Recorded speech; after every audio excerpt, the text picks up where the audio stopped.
ఆ అబ్బాయి పరీక్షాపత్రాన్ని దొంగిలించడానికి ష్రెడర్ మిషీన్ లోపలికెక్కాడు. ఎందుకంటే అదే గదిలో మరుసటి రోజు జరగబోయే పరీక్షాపత్రాలు ప్రింటవుతున్నాయి. చిన్న తప్పు ఉన్న ఏ కాగితాన్నైనా వెంటనే ఆ యంత్రంలో వేసి నాశనం చేసేవారు. తనకు దొరికిన అవకాశాన్ని చూసి అతడు యంత్రం వైపు దూకి ఒక కాపీని పట్టుకోవడానికి ప్రయత్నించాడు. కాని ఆ యంత్రం ఎత్తుగా ఉండటంతో అతనికి కష్టమైంది.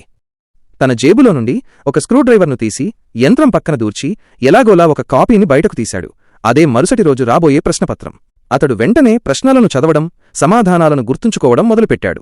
కాని తరువాతి పేజీలు డబుల్ ప్రింట్ అయి ఉండటంతో అతని కళ్ళు బైర్లు కమ్మాయి, తల తిరిగినట్లు అనిపించింది. అకస్మాత్తుగా యంత్రం ఆగిపోయింది. ప్రిన్సిపాల్ తనిఖీ కోసం గదిలోకి వచ్చారు. నిజానికి ఆ అబ్బాయి అప్పటికే కొందరు సిబ్బందికి లంచమిచ్చాడు. ప్రిన్సిపాల్ యంత్రం దగ్గరికి రాకముందే అతడు బయటకు వచ్చేశాడు. అతడు స్టాఫ్ యూనిఫామ్ ధరించి ఉన్నాడు. కాని అతని ముఖంలో భయం స్పష్టంగా కనిపిస్తోంది. అనుమానం వచ్చిన ప్రిన్సిపాల్ సోదాలకు ఆదేశించారు. తనిఖీ మొదలవుతుండగానే యంత్రం నుండి అకస్మాత్తుగా పెద్ద శబ్దం వచ్చింది. ఆ అబ్బాయి మరియు అతని స్నేహితులు భయపడిపోయారు. తాము దొరికిపోతామని వారు అనుకున్నారు. కాని సెక్యూరిటీ గార్డు అతని జేబును తనిఖీ చేసినప్పుడు అదృష్టవశాత్తు అందులో ఒక చిన్న టెస్టర్ మాత్రమే దొరికింది. దాంతో వారిని వెళ్లనిచ్చారు. వారు ఇంటి వరకు పరిగెత్తుకుంటూ వెళ్లారు. ఇప్పుడు వారు ఆ సమాధానాలన్నింటినీ డార్క్ పెన్సిల్తో నింపాల్సి ఉంది. ఎందుకంటే ఆ పరీక్షలో నెగ్గితే వారికి $2 మిలియన్ బహుమతి వస్తుంది. అప్పుడే ఒక అమ్మాయికి ఏదో తేడాగా ఉందని అనిపించింది.